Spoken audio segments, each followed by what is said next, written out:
I built the trust to keep my family together, and instead it became the reason they decided I should disappear. On the night they gathered every relative I had left to divide my $92 million between them, I was standing 11 feet above their heads in the dark, listening to my own son explain to a room full of people why his father no longer deserved a vote in his own life.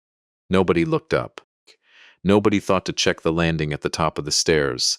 That mistake, that one small, arrogant assumption, was the only reason any of them are still walking free today. If you have ever been underestimated by the very people who were supposed to protect you, tell me where you're watching from tonight. And if you believe patience can be sharper than any blade, hit like and subscribe, because you are not going to believe how far I let them go before I ended it. My name is Harold Vance. I am 67 years old, a retired structural engineer, and for the last 31 years I have lived in the same white clapboard house on Magnolia Row, just outside Charleston, South Carolina. It's not a mansion. It's not even particularly large. It has a wraparound porch my late wife Corinne insisted on, a kitchen with a leak in the ceiling I never quite got around to fixing, and a staircase with a landing that creaks on the fourth step from the top, a detail that would end up mattering more than anyone in my family could have imagined. Corinne was the brilliant one. She spent 20 years as a chemical engineer, developing a water filtration membrane that ended up licensed to municipal systems in 11 countries. When the royalties started arriving, we didn't change a single thing about how we lived. We kept driving our old cars. We kept clipping coupons out of habit rather than necessity. The money went into a trust, the Corinne Vance Family Trust, currently worth just under $92 million, and outside of our accountant and one attorney, not a living soul knew its true size. Not our neighbors, not our friends at church, and most importantly, not our son, Preston. I raised Preston to believe that hard work built character, and I wanted him to build his own life rather than simply inherit one. When Corinne passed 3 years ago from a sudden aneurysm, I became the sole trustee, and I made a promise to her urn on the mantel that I would keep living exactly as we always had, modestly, quietly, until the day I decided Preston had earned the truth. I thought that day might come naturally, gently, on some ordinary Sunday afternoon. Instead, it came crashing through my front door on a Tuesday evening in early October, 4 months after Preston married a woman named Renata Cole. I liked Renata at first. She was polished, quick with a compliment, always impeccably dressed. It took me longer than it should have to notice that her warmth toward me had a transactional quality to it, that she complimented my house the way an appraiser compliments a property before making an offer. I chalked it up to my own paranoia, a widower's suspicion of anyone new in the family orbit. I was wrong to dismiss it. It was the first tremor before the earthquake. That Tuesday, I was in my workshop out back, repairing a wooden model sailboat I'd been building for my granddaughter. Preston and his first wife's daughter, Ivy, who was 12 and the only person in that family who still hugged me like she meant it. I heard tires on the gravel driveway before I heard the doorbell. Through the workshop window, I watched Preston's car pull in, followed a moment later by an unfamiliar black sedan. Out of the sedan stepped a woman in her 50s, sharply dressed in a charcoal suit carrying a leather portfolio. I didn't recognize her, and something about the formality of her posture made the hair on my arms rise before I even understood why. I walked around to the front porch, wiping sawdust from my hands, and found Preston already standing at my door with his key, a key I'd given him years ago for emergencies, still in the lock. "Dad," he said, not quite meeting my eyes, "this is Miss Castellano. She's here to talk through some paperwork with you. I should tell you now because it matters for everything that follows." That was the first time I heard the name Diane Castellano. I want you to remember it. I invited them in because that's simply what you do, even when your instincts are screaming. We sat in the living room, the same living room where Corinne and I had spent 30 New Year's Eves, and Diane Castellano opened her portfolio and slid a single sheet of paper across my coffee table. "Mr. Vance," she said, her voice professionally neutral, "I've been retained by your son to conduct a preliminary capacity evaluation. This is simply a formality tied to some estate planning your family would like to update." A capacity evaluation. I looked at Preston. He was staring very hard at a spot on my rug. Preston, I said slowly, what exactly is going on? He finally looked up, and what I saw in his face wasn't guilt. It was something closer to rehearsed patience. The look you give someone you've already decided is a problem to be managed rather than a person to be heard. Dad, we've noticed some things lately. You left the porch light burning for 3 days straight. Mrs. Halloway said you called her by her sister's name at the church potluck. You're 67. I'm not trying to hurt you by saying this.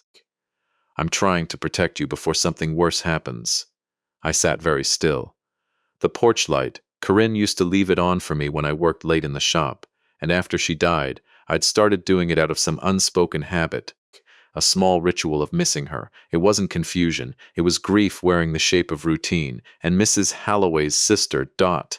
I'd genuinely mixed up two women who look remarkably alike. The kind of harmless mistake anyone could make at a crowded potluck. These weren't symptoms. They were a son quietly cataloging ordinary human moments and reassembling them into a diagnosis.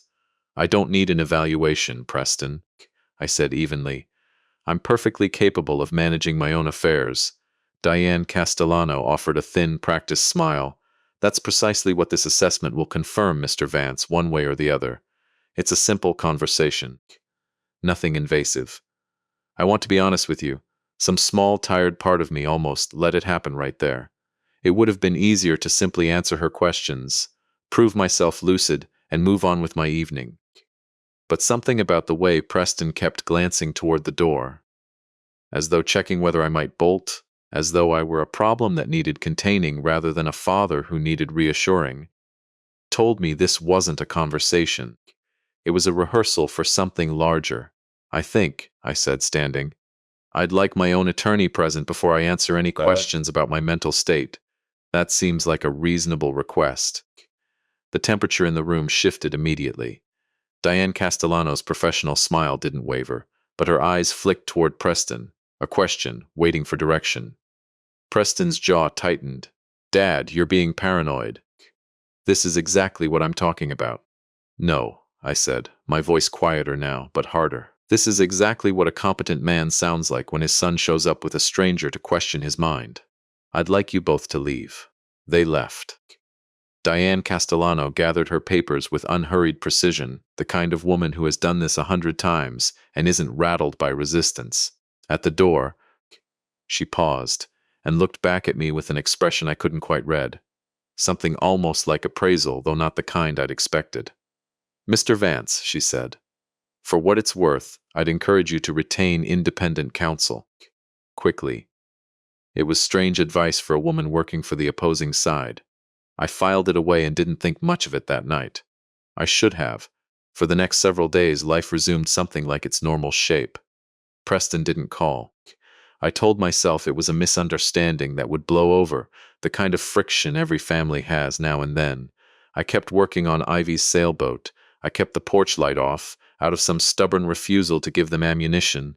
Then, 9 days later, my neighbor Walt Buford, a retired county sheriff's deputy who'd lived 2 doors down for 20 years, and who I still played chess with on Thursday afternoons, knocked on my door looking unusually grim. Harold, he said, I don't know if this is anything, but there was a moving truck outside your place yesterday while you were at the hardware store. 2 men measuring your porch. I asked what they were doing, and one of them said they were prepping for a transition. Thought you should know. A transition. I stood in my own doorway, feeling the ground tilt slightly beneath me. That evening, I did something I hadn't done in years. I called my late brother's daughter, my niece Charlotte, who happened to be a paralegal at a firm in Columbia. I told her everything, the evaluation, the moving truck, Preston's strange rehearsed concern. She was quiet for a long moment. Uncle Harold, she said finally, I want you to listen to me very carefully. This has a pattern. I've seen it in our office. Families do this when they're trying to build a paper trail toward guardianship. If they can get a doctor and a lawyer on record saying you lack capacity, they can petition a court to take control of your assets without your consent. It's legal, it's also disgusting, and it usually means someone needs money fast. Money. The words sat in my chest like a stone. Preston made a very good living as a regional operations director for a logistics firm. Renata had always presented herself as independently wealthy, the daughter of an Atlanta real estate family. If they needed money badly enough to attempt something like this, something underneath their glossy life had already cracked. "Do you have a lawyer you trust?" Charlotte asked. "A real one, not whoever Preston's using." And that's when I remembered the woman in the charcoal suit, standing in my doorway, telling me to retain counsel, quickly, as though she were quietly warning me rather than simply performing due diligence.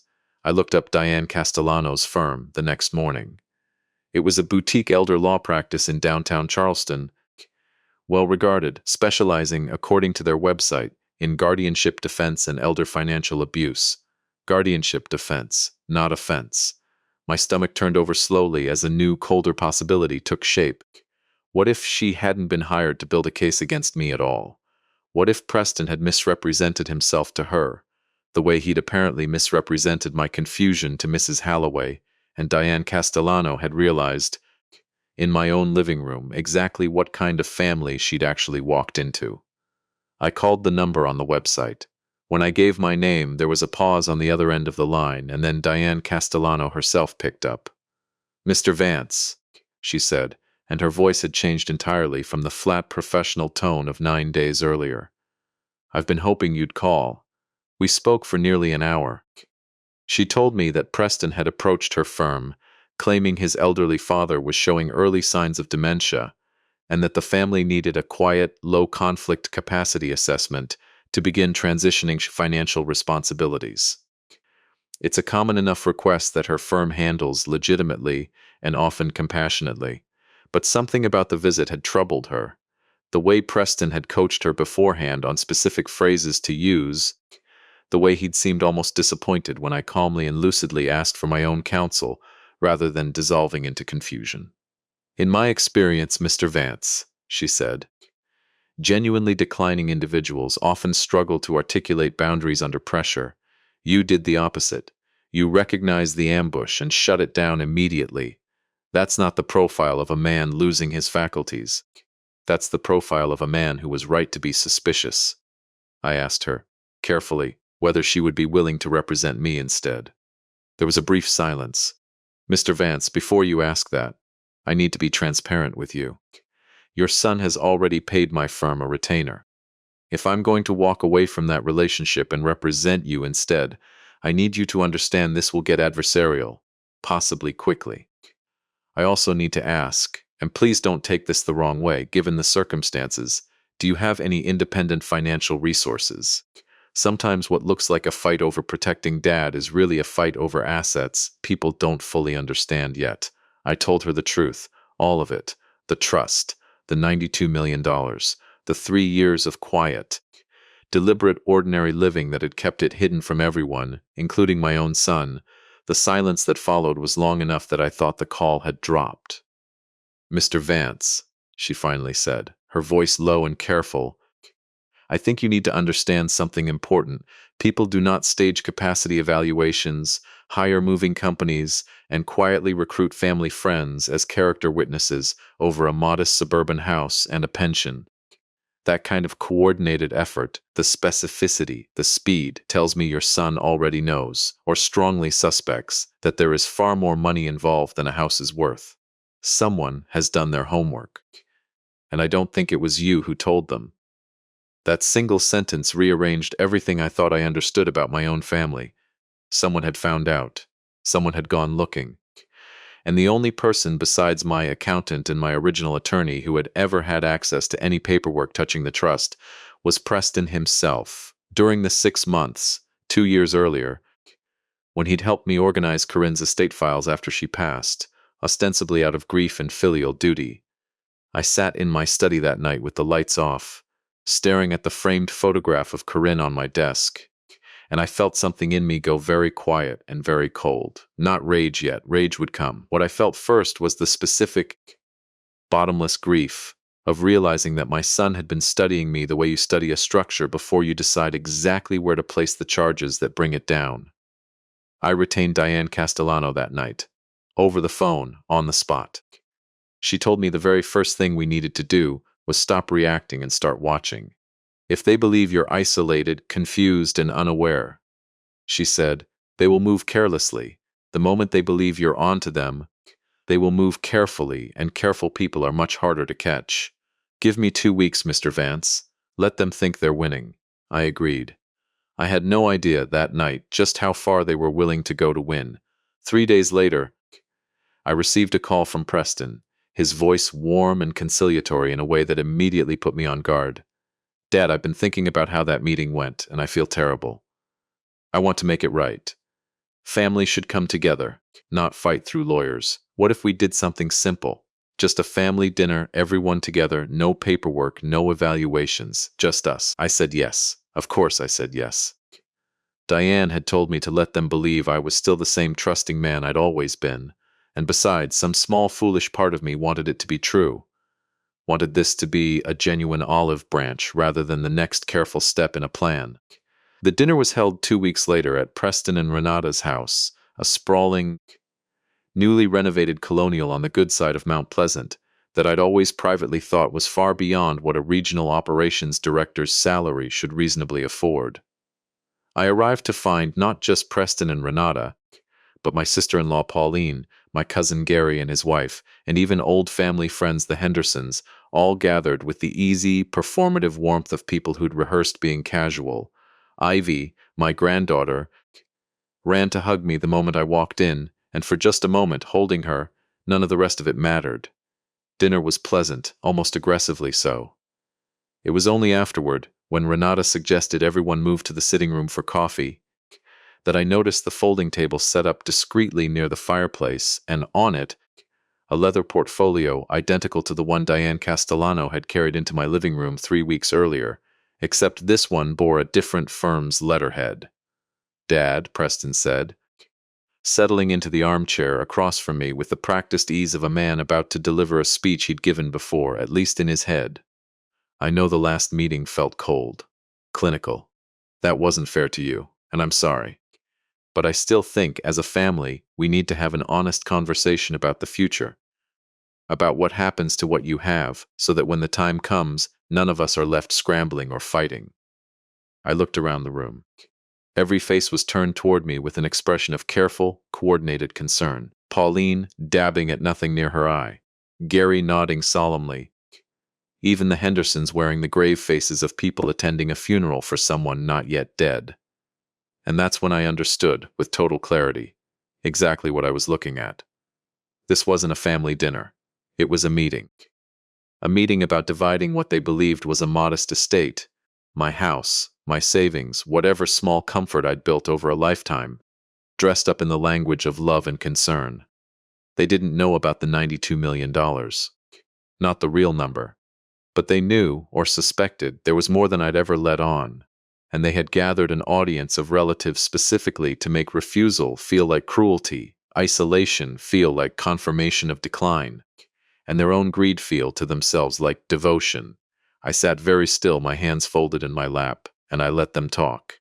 I let Preston explain, with wounded patience, that professionals recommended early planning. I let Renata mention, almost casually, a wonderful facility she'd toured that specialized in graceful, independent transitions for seniors. I let Pauline suggest, gently, that perhaps I shouldn't be living alone anymore, not after the porch light incident, not after Dot Halloway, and the entire time I thought about the word transition, the word I'd heard from the moving men on my own porch, and I understood that this dinner was never meant to be a conversation. It was meant to be the first public performance of my incapacity, staged in front of enough family witnesses that when the real petition eventually came, the real guardianship filing, the real seizure of the trust once they discovered its true size, there would be a room full of people ready to testify that they'd tried so hard for so long to help poor, confused Harold. I didn't argue that night. I thanked them quietly for their concern. I hugged Ivy goodbye a little longer than usual, and I drove home in the dark with both hands steady on the wheel, and a decision already forming in my chest, cold and precise as a blueprint. They wanted to hold a meeting about my fortune. Fine. I would give them exactly that.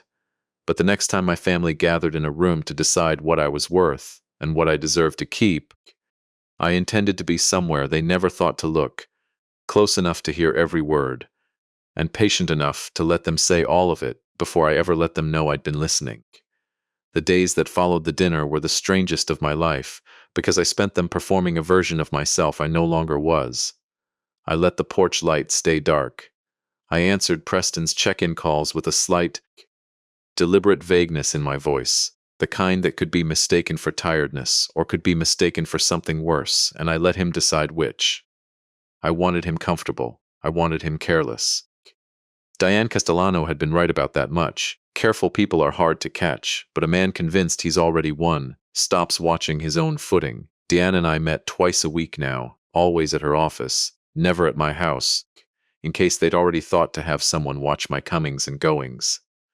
She was methodical in a way I recognized and respected, the same way I recognized good structural work. Nothing showy, everything load-bearing. I need you to understand the shape of what we're dealing with, she told me at our second meeting, sliding a folder across her desk. Inside were printouts, property records, corporate filings, court dockets.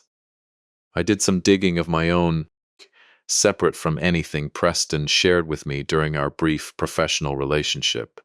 I want to be careful here, because some of what I found came from public records, and some came from a financial investigator I retained on your behalf. Everything is legal. Everything is documented. I opened the folder. The first page was a title search on Preston and Renata's Mount Pleasant house. It had been refinanced twice in the past 18 months, each time pulling out a larger sum of equity, the most recent just 4 months earlier. They've pulled out nearly $600,000 in equity from that home in under 2 years, Diane said. And based on the appraisal at time of purchase versus the current mortgage balance, they're now leveraged to almost 90% loan-to-value. That house is a shell, Mr. Vance. It looks like wealth.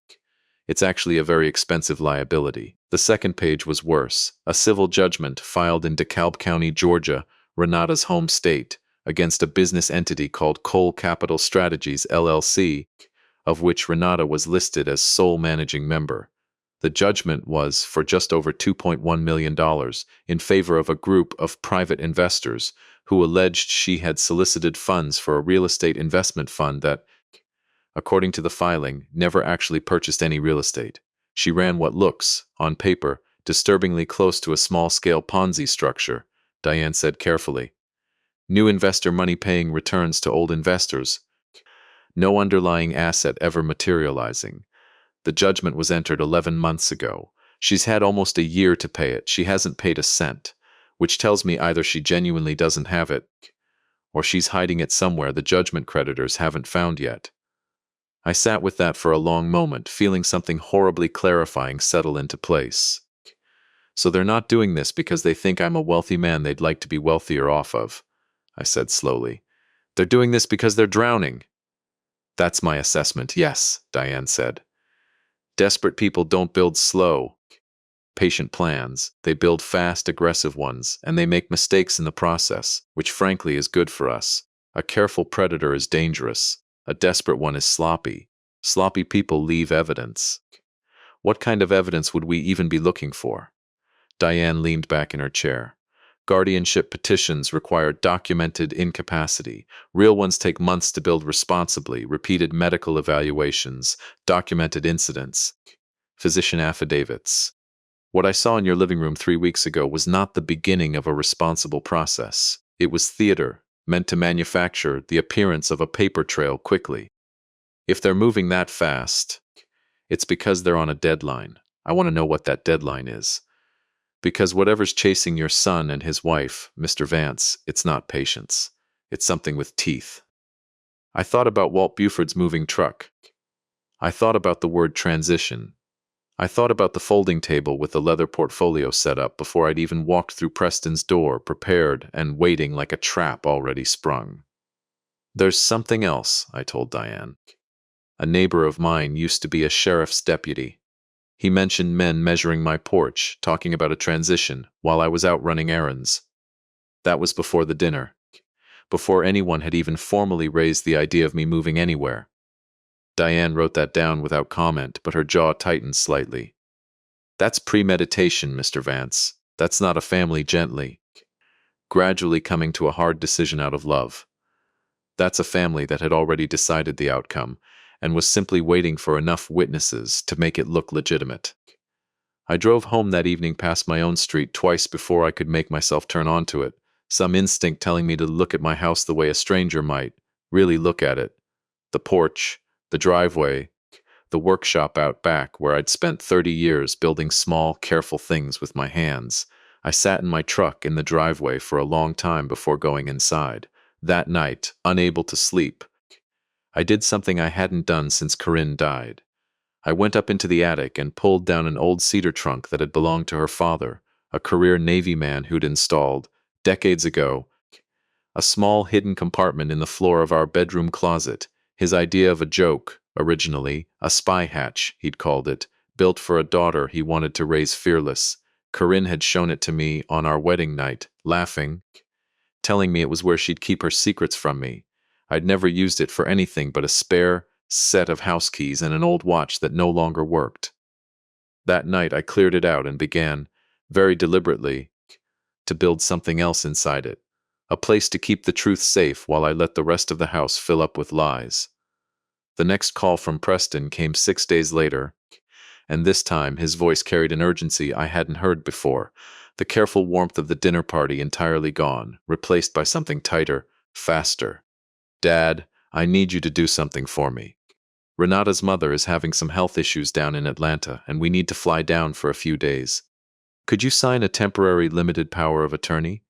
Just so someone can handle small things, bills, mail, that sort of thing, while we're gone. It's completely standard. Diane can review it if you still want her involved. I nearly laughed at the audacity of it, using her name, my own attorney's name, as a shield, as though invoking her would make the request sound reasonable. I told him I'd think about it and get back to him, and the moment I hung up, I called Diane directly. Do not sign anything, she said immediately. A limited power of attorney can be drafted to look narrow and then broadened later through language most people wouldn't catch on a fast read. Send it to me first. I'll go through every clause. 2 days later, Preston emailed the document. Diane called me within the hour, her voice sharp in a way I hadn't heard from her before. Mr. Vance, this is not a limited power of attorney. This is a durable, broad-scope power of attorney with a springing clause tied to a single physician's letter, meaning the moment any doctor, of their choosing, signs a one-page letter stating you're temporarily incapacitated. This document gives Preston full, unrestricted authority over every financial account, every piece of real property, and every asset you hold, with zero court oversight required. They buried it in paragraph 14, under a section header that just says administrative provisions. If you'd signed this, Mr. Vance, they wouldn't have needed a guardianship petition at all. They'd have needed a single compliant doctor and a signature you already gave them. I sat in my study with the phone against my ear, looking at the framed photo of Corinne, feeling something in my chest go entirely, permanently cold. They're not planning to wait for a court process, I said slowly, understanding arriving in full for the first time. They're planning to manufacture one signature from one doctor and take everything overnight. That's exactly what I believe. Yes, Diane said. And I think the trip to Atlanta is either a lie, or it's real and it's about something else entirely, possibly Renata's legal exposure down there. Either way, Mr. Vance, I don't think we have the luxury of waiting 2 weeks anymore. I think we have days. That night I called Charlotte again, my niece, and asked her a question I'd been almost afraid to ask. If someone did have access to my medical history, old prescriptions, old doctor's visits, could they use that to build a fraudulent capacity claim even without my consent? There was a long pause. Uncle Harold, has Preston ever asked you for your insurance card? Copied anything from your medicine cabinet? Anything like that? And then I remembered, 8 months earlier, Preston had stopped by just to check on me after I'd had a minor bout of the flu, and he'd insisted on tidying my bathroom cabinet while I rested. Throwing away expired medications, he'd said. I hadn't thought a single thing about it at the time. I thought about it very differently now. I didn't sign the power of attorney. I told Preston gently that Diane had some questions about the language, and I wanted to wait until she'd finished reviewing it. He didn't argue, which frightened me more than if he had. A man with nothing to hide argues. A man executing a timeline simply moves to his next option. His next option arrived 9 days later, and it arrived in the form of a phone call from a Dr. Averill Combs, a physician I had never met, informing me, with warm, unhurried professionalism, that my son had scheduled a wellness and cognitive screening for me at his practice the following Thursday, and that it would be extremely helpful given my age and some concerns the family had raised. If I could come in voluntarily rather than requiring a more formal referral process. I nearly told him, right then, exactly what I thought of the entire arrangement. Instead, I thanked him for calling and said I'd need to check my schedule.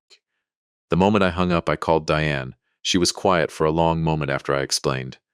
Averill Combs, she said finally, in a voice that had gone very careful. I know that name. Give me a day. She called back the next afternoon, and this time there was no careful neutrality left in her voice at all. Mr. Vance, Dr. Combs has had his medical license placed under a formal disciplinary review twice in the last 6 years, both times for improperly signed capacity evaluations tied to elder guardianship cases, both times resulting in settlements before any hearing could be completed. He is, to put it plainly, exactly the kind of physician a family hires when they need a signature and don't particularly care whether the underlying diagnosis is accurate. If you walk into that office Thursday, Mr. Vance, I believe there is a very real chance you walk out of it with a letter in your file declaring you incapacitated, regardless of anything you actually say or do in that room. Then I won't go, I said. If you don't go, Diane replied carefully, they will simply say your refusal itself is evidence of impaired judgment and paranoia. A classic pattern in cases like this. I've seen it before. Either path they've built for you leads somewhere designed to end the same way. I sat with that for a long time, the two of us silent on the line together, until finally I asked her the question that had been building in me for days. What if I go? What if I walk into that appointment and let them run whatever tests they intend to run, but I bring my own recording, my own witness, my own version of events, so that whatever they build, we have the truth built right alongside it?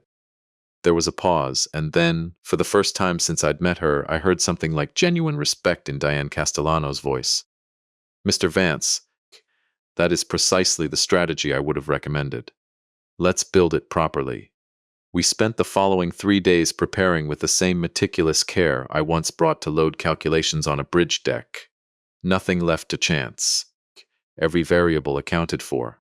Diane arranged for an independent, entirely reputable geriatric neuropsychologist, a woman named Dr. Priya Anand, to conduct her own thorough evaluation of me 2 days before the Combs appointment, so that we would have a clean, credible baseline on record before anyone else's compromised assessment could enter the picture. I sat through nearly 3 hours of memory tests, reasoning tasks, and conversation with Dr. Anand, and at the end of it, she looked at me with a small, genuine smile. Mr. Vance, she said, your cognitive function is entirely consistent with a healthy, sharp 67-year-old. I'll have the full written report to your attorney by end of week. For what it's worth, I've read the situation your attorney described to me. I've seen this exact pattern before, and I want you to know you have every reason to be exactly as suspicious as you are. Armed with that report, I went to the appointment with Dr. Averill Combs, wearing, tucked into the breast pocket of my shirt, a small digital recorder Diane had given me, along with strict instructions on state consent law, to ensure everything I captured would be fully admissible. Combs's office was pleasant enough, all soft lighting and diplomas on the wall, and the man himself was disarmingly friendly, asking me easy questions about the weather, about my garden, lulling me into a comfortable rhythm before shifting, almost imperceptibly, into questions clearly designed to be misheard, misremembered, or fumbled by someone genuinely struggling.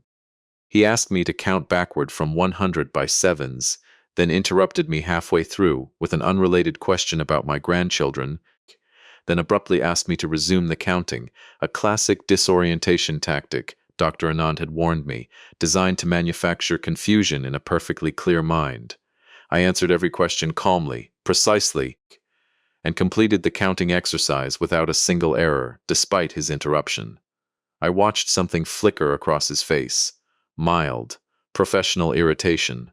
The look of a man whose expected outcome wasn't materializing on schedule. Near the end of the appointment, he set down his pen and looked at me with an expression of manufactured warmth. "Mr. Vance, I do want to note for the file that your son mentioned some memory lapses at home, leaving lights on for days. Difficulty recognizing familiar people." "That's not accurate," I said calmly, my voice steady, my eyes level with his.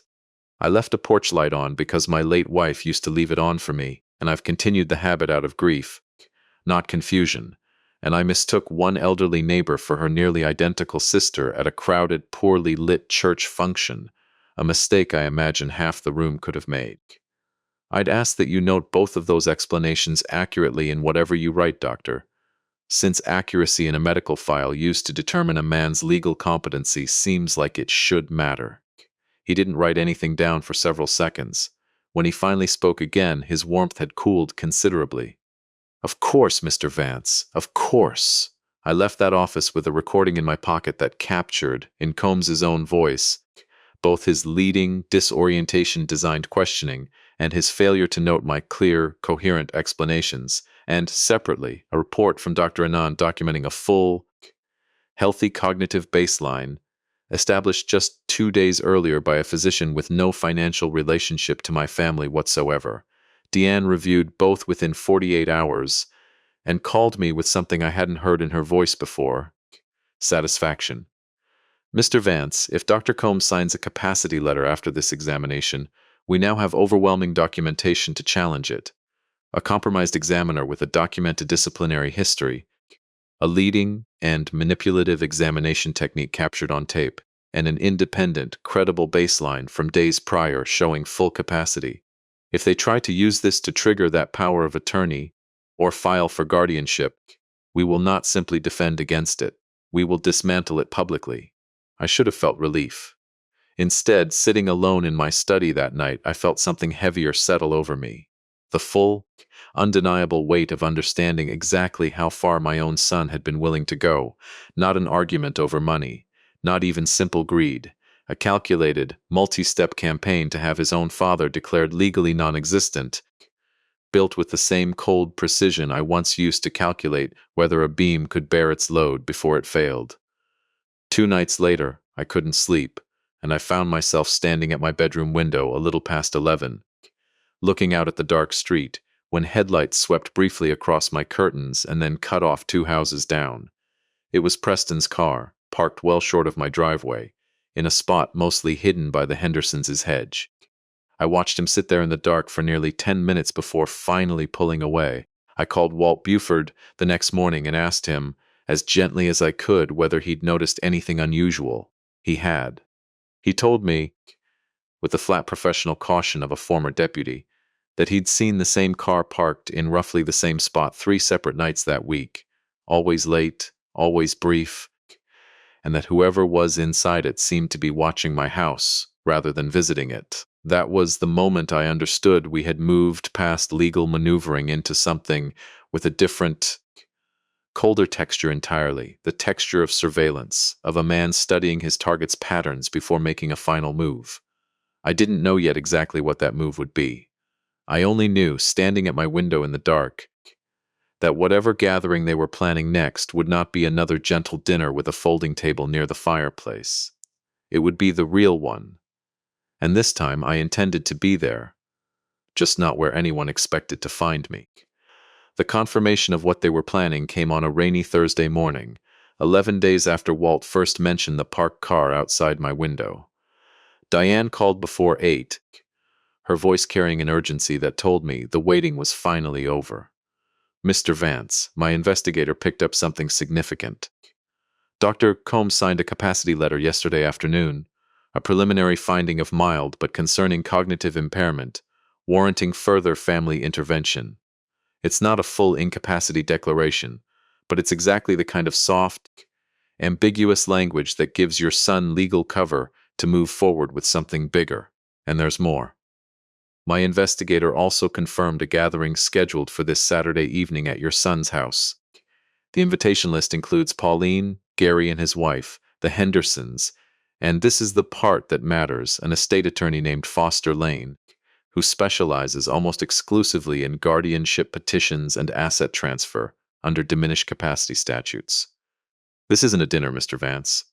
This is the meeting where they intend to formally divide what they believe is your estate, with a room full of family witnesses and a lawyer ready to draft the paperwork on the spot. I sat in my kitchen with the phone pressed to my ear, looking out at the gray rain streaking down the window over the sink, and felt something in me settle into a strange, terrible calm, the same calm I used to feel standing at the base of a bridge I'd designed, watching the first heavy trucks roll across it, waiting to see if the math held. I want to be there, I told Diane, not at the door, not as a guest. I want to be somewhere in that house where I can hear every single word before anyone knows I'm home. There was a pause on the line, and then carefully, Mr. Vance, are you asking me to help you conceal yourself in your son's home during a private family meeting? I'm asking you, I said, to help me finally see my family exactly as they are, with no performance left for my benefit. And then I want you to walk into that room in front of every one of them and tell them the truth, all of it at once, in a way they cannot argue their way around. The plan we built over the next 2 days was simple in its architecture, the way the best structures always are. Ivy, my granddaughter, the one true, unguarded relationship left in that house, had mentioned to me weeks earlier, entirely innocently, that she liked to sit on the upstairs landing outside her room on Saturday nights when the adults gathered downstairs, because the old iron floor grate above the dining room let sound drift up from the kitchen almost perfectly. Preston and Renata's Colonial had been built in the 1920s before central air, and like a lot of old Charleston houses, it still had its original heating grates cut into the upstairs floors, small iron lattices that let warm air rise from the rooms below. I'd noticed it myself at that first dinner, without understanding yet how useful it would become. Diane arranged, through Ivy's mother, for me to arrive at the house early that Saturday afternoon under the simplest possible pretext. A standing arrangement, made weeks earlier and entirely real, to help Ivy with a school woodworking project before the family meeting was scheduled to begin that evening. Renata, distracted and irritated by preparations for the gathering, barely acknowledged my arrival beyond a clipped greeting. Preston wasn't even home yet. Ivy and I worked in her room for nearly 2 hours, and when I finally told her, gently, that I needed her to help me with something important, that I needed to stay upstairs quietly during the grown-up meeting tonight, and that it needed to be our secret for now, she looked at me with the serious, unblinking trust that only a 12-year-old can offer, and simply nodded. Is it about the porch light thing? She asked. Dad keeps saying you're getting confused. You're not confused, Grandpa. You're the only one who remembers my birthday without Mom reminding him. I didn't answer that directly. I only told her that grown-ups sometimes needed to hear the truth in a very particular way, and that tonight, I needed her help to make sure that happened. At 6:15, as guests began arriving downstairs, Pauline's voice carrying up the stairwell first, then Gary's booming laugh, then the murmured pleasantries of the Hendersons, I settled onto the landing floor beside the iron grate, my back against the wall, directly above the dining room where I could hear Preston and Renata's voices clear as if I were standing beside them. Diane, meanwhile, waited in her car 2 blocks away, on the phone with me through a single earpiece, listening in real time, ready to arrive at precisely the moment we'd planned. The meeting began just past 7, once Foster Lane, a heavy-set man with a booming, falsely genial voice, had settled everyone into the living room with drinks. I heard the leather portfolio open, the particular sound of expensive paper being distributed.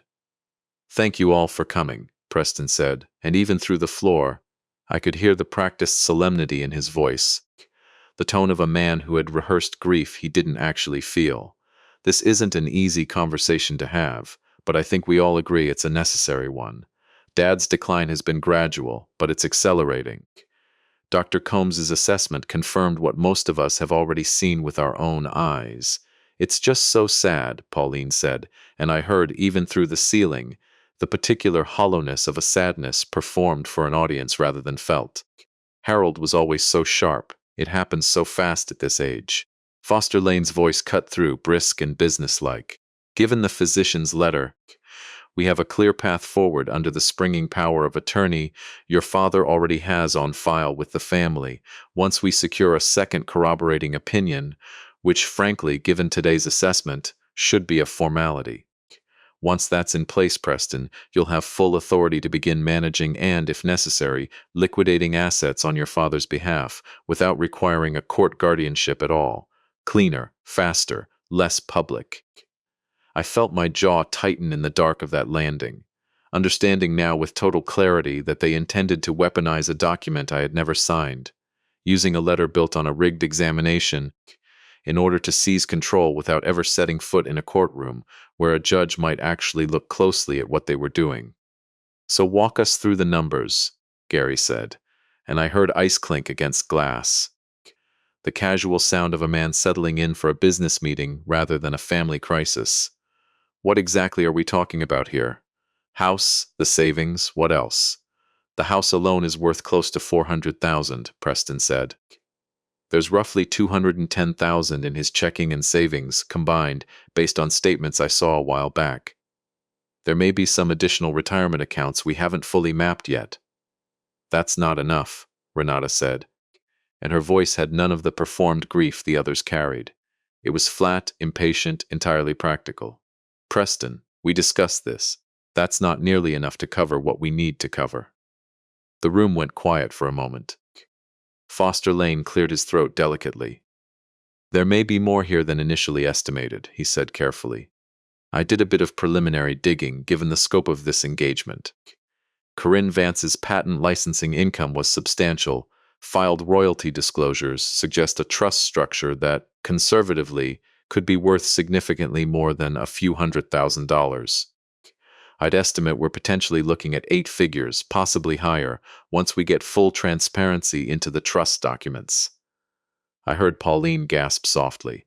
I heard Gary's wife murmur something I couldn't make out, and I heard, beneath all of it, the sound of my own son going very quiet, not with shock, I understood now, but with the particular quiet of a man doing arithmetic in his head, recalculating exactly how much of his own desperation this discovery might solve. 8 figures, Renata repeated slowly, and there was something almost reverent in her voice, the tone of a woman staring at the answer to a problem that had been suffocating her for months. Preston, do you understand what this means? This solves everything. The judgment in Georgia, the house, everything. We don't know the exact number yet, Foster Lane cautioned, and obtaining full transfer authority over a trust of that size will require more than a simple power of attorney. We'll likely need to petition for full guardianship once the true scope is confirmed. A court will want oversight over assets that large.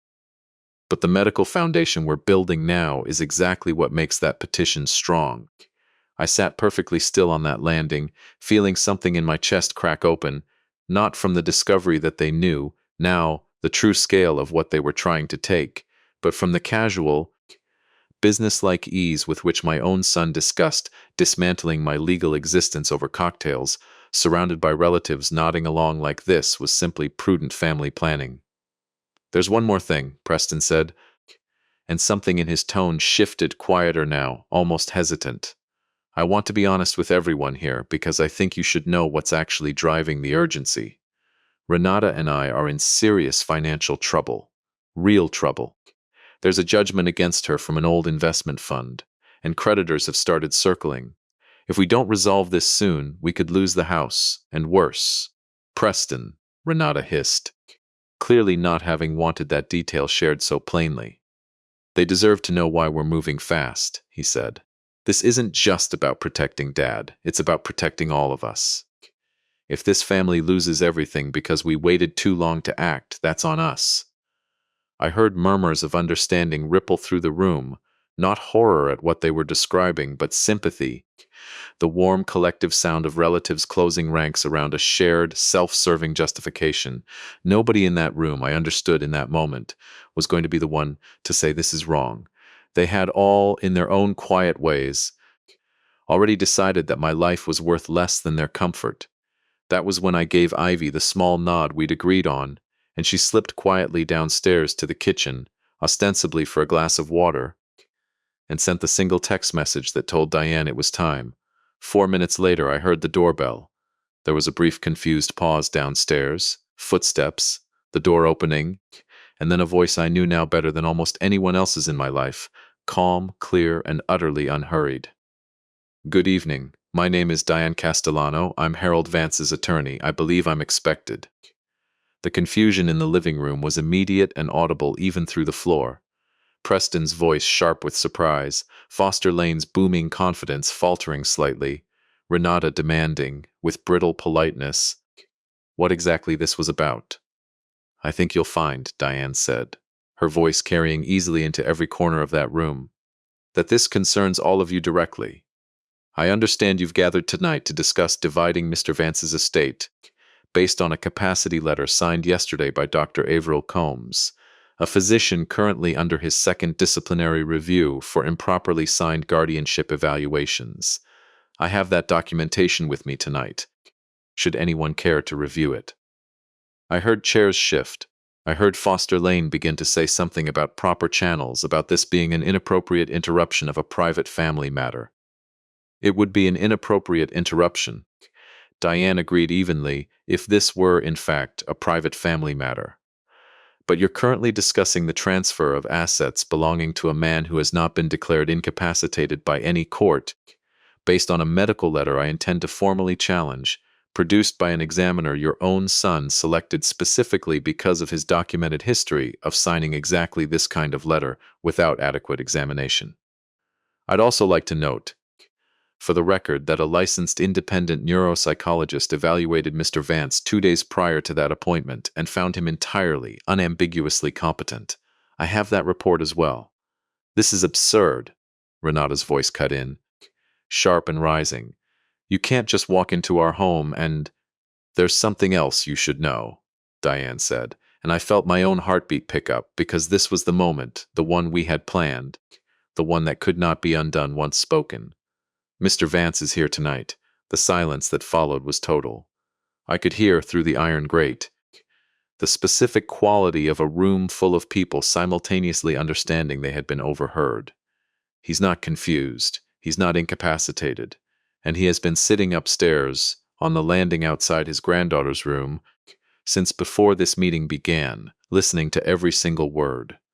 I rose from the floor of that landing, my knees stiff from sitting so long, and walked down the stairs into a room full of faces that had gone the specific gray-white color of people watching a structure they'd relied on suddenly reveal itself to be hollow. Preston was on his feet, his mouth open, nothing coming out. Renata had gone rigid in her chair, one hand pressed flat against her chest. Pauline had a hand over her mouth.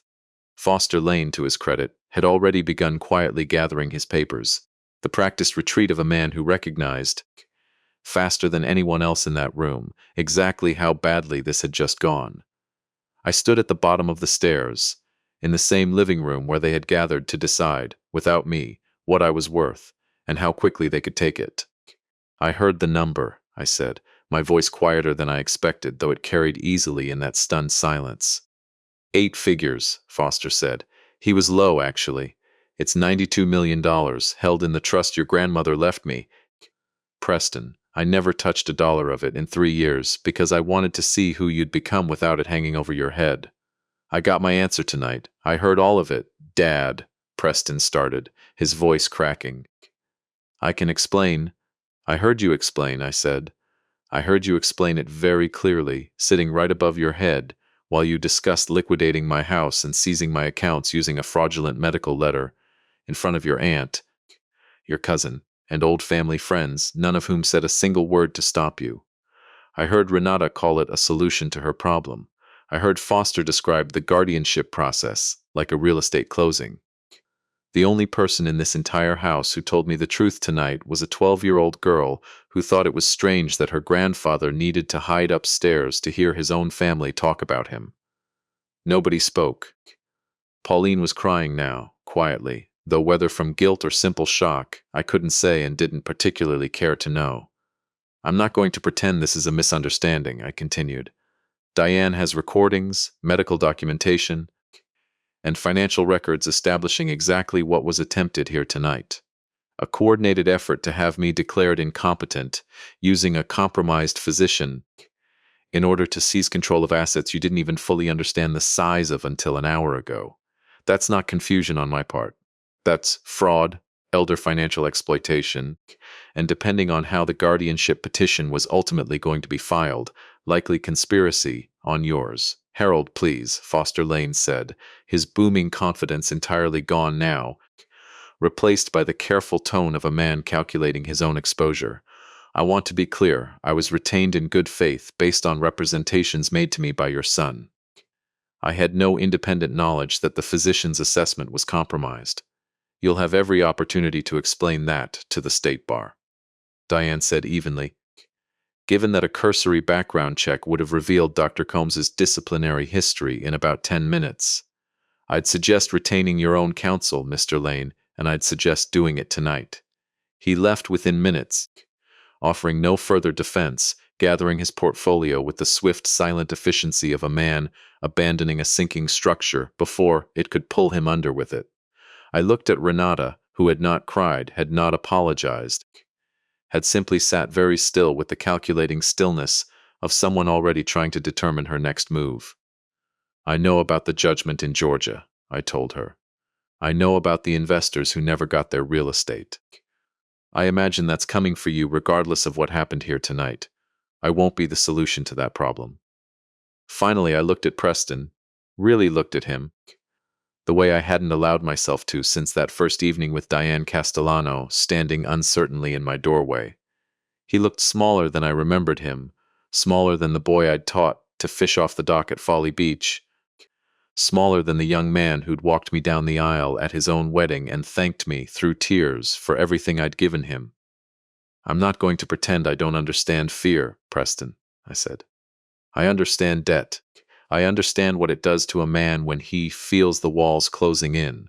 What I can't understand, and what I don't think I'll ever forgive, is that when you felt those walls closing in, your solution was to erase me rather than come to me. If you had knocked on my door and told me the truth, that you were drowning, that Renata's mistakes had put you both in danger, I would have helped you, Preston. Not blindly, not without conditions, but I would have helped you, because that is what fathers do for sons who ask honestly. Instead, you decided it would be easier to convince the world I no longer existed as a person whose consent mattered. He didn't answer. There was nothing, I think, he could have said that wouldn't have sounded exactly as hollow as everything else he'd said that night. I want to tell you the rest happened quickly, and in the parts that mattered legally, it did. Diane filed a formal complaint against Dr. Averill Combs with the State Medical Board within the week, attaching both the recorded examination and Dr. Anand's independent evaluation. His license was suspended pending a full hearing 2 months later. The fraudulent power of attorney was never executed, and Diane ensured through a series of careful legal filings that no future petition for guardianship could proceed without a mandatory independent judicial review, a protection I insisted on not just for myself, but written broadly enough to help any elderly person caught in a similar trap. Renata's judgment in Georgia caught up with her 4 months later, and with it came a broader investigation into coal capital strategies that, as of this telling, remains unresolved and is unlikely to end well for her. Preston and I did not speak for the better part of a year. I did not disown him, not formally, not in my heart, no matter how much some nights I told myself I should. What I did was far harder and, I think, far more honest.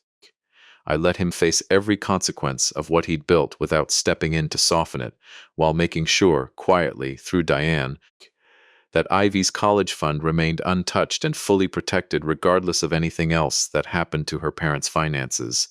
It was Ivy, in the end, who brought us back into the same room, insisting with the simple stubbornness only a child can wield effectively, that she wanted her grandfather and her father in the same place for her 13th birthday. Preston arrived that day looking older, quieter, stripped of the polish he used to wear like armor. He didn't ask for money. He didn't ask for forgiveness, not directly.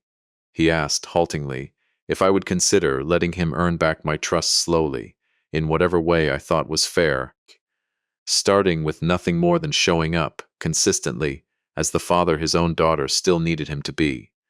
I told him I would consider it, and I have spent the year since watching, carefully, the way you watch a repaired structure under its first real load, not with blind faith, but with the patient, clear-eyed attention of a man who has learned, at great cost, exactly how much weight trust can actually bear before it needs to be tested again. The house on Magnolia Row is quieter now. I still leave the porch light on some nights, not out of confusion, but because I've decided I'm allowed to keep the habits that were never actually broken. I still work in my shop out back.